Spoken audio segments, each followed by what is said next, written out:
આપણે સૌ જાણીએ છીએ કે આરએનબીના ગાંધીનગર ડિઝાઇન સર્કલની ટીમો આ બ્રિજની તમામ તાંત્રિક રીતે જે ચકાસણી કરવામાં આવી હતી એમના દ્વારા કરવામાં આવી હતી અને જેના લીધે છેલ્લે આ નક્કી કરવામાં આવ્યું હતું કે આપણે બ્રિજના જે એક્ઝિસ્ટિંગ સ્ટ્રક્ચર છે આના ઉપર કોઈ પણ પ્રકારની હેવી મશીનરી લઈને આપણે આ ટેન્કરને બહાર કાઢી શકાતા નથી. તો આના પછી સરકારના માર્ગદર્શન હેઠળ આરએનબી ડિપાર્ટમેન્ટ તરફથી પોરબંદરના વિશ્વકર્મા ગ્રુપની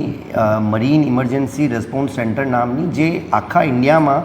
એકમાત્ર મરીન સેલ્વેજિંગની કંપની છે અને one of the best in the world also. તો આ કંપનીને અને એ લોકોએ વોલન્ટરીલી આ કંપની ગુજરાતની હોવાથી ગુજરાતને લગતો પ્રશ્ન છે તો એટલા માટે આ કામ કરવાનું નક્કી કર્યું છે અને સરકારશ્રીના માર્ગદર્શન હેઠળ અને અત્યારે કંપનીના તમામ માણસો જે ટીમો છે એ તમામ સર્વે કરી લીધું છે. આગામી 4 થી 5 દિવસમાં અઠવાડિયું પણ લાગી શકે છે પણ ટેન્ટેટિવલી અમને જે એમના સાથે જે સંવાદ થયું છે એના આધારે એમને કહેવામાં આવ્યું છે કે 4 થી 5 દિવસ બ્રિજ ઉપર જે પહેલાં રિગિંગની એક્ટિવિટી કરવાની છે, રિગિંગ કર્યા પછી એ બલૂન ટેકનોલોજીથી આખું વિધિન આવતા 7 દિવસની અંદર એ ત્યાંથી ટેન્કર હટાવી દેવામાં આવશે. સર, આ બ્રિજ પરથી ટેન્કર ઉતારવાને લઈને અનેક અફવાઓ પણ ફેલાઈ રહી છે, તેના બધે શું કહેશો?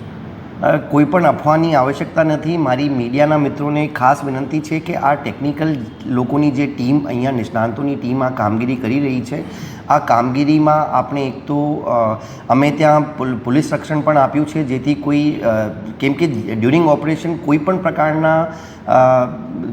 જે દુર્ઘટનાની કોઈ શક્યતાઓ નહીં રહે અને કોઈ બીજા વ્યક્તિના જીવનને કોઈ દુર્ઘટનાની સંભાવના ના રહે એના માટે મીડિયાના તમામ મિત્રોને રિક્વેસ્ટ છે કે અફવાઓથી દૂર રહેવાનું અને જ્યારે એક્ઝેક્ટલી જે દિવસ ઓપરેશન થશે આપને પણ જાણ કરવામાં આવશે અને સારી રીતે એકદમ સેફટી સાથે, સેફટી ફર્સ્ટ છે અત્યારે, એક જ પ્રાયોરિટી છે. સુરક્ષા is the first topmost priority અને આના